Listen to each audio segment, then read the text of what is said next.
More dangerous weather across the country this weekend, from the hard-hit Southwest to the Midwest to the Northeast, where more summer storms brought rain, wind, and flooding.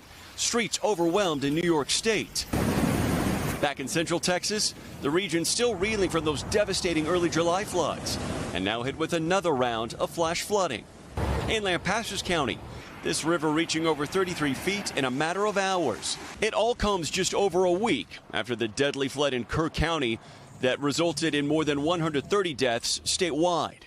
Now more questions are being raised about whether local officials could have done more to warn those in the flood zone.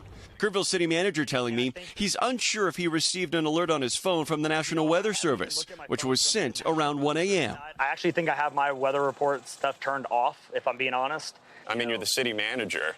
No. Why would you have your weather alerts turned off? Because one, with my family, with first responders, and again, I'm in it every single day. My phone stays on 24 hours, 7 days a week. We're in constant communication with emergency responders. Saying he has dedicated teams in place to handle weather updates. So whether my stuff is on or not is really a moot point because we have teams of experts that can navigate these. City leaders say they have yet to review the response. Meanwhile, DHS Secretary Kristi Noem discussing the federal government's response on Meet the Press and the future of FEMA.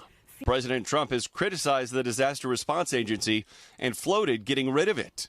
I think he wants it to be remade so that it's an agency that is new in how it deploys and supports states. And this morning, city, county, and state leaders all promising to have a full review of this flood response over the next several weeks and months. In the meantime, Savannah, we are seeing symbols of resilience. This photo coming from Camp Mystic. And you can see on Chapel Hill there that Camp Mystic sign illuminated the letter M, 27 green bulbs for the 27 lives lost between those campers and counselors. Savannah. All right, Morgan, thank you very much.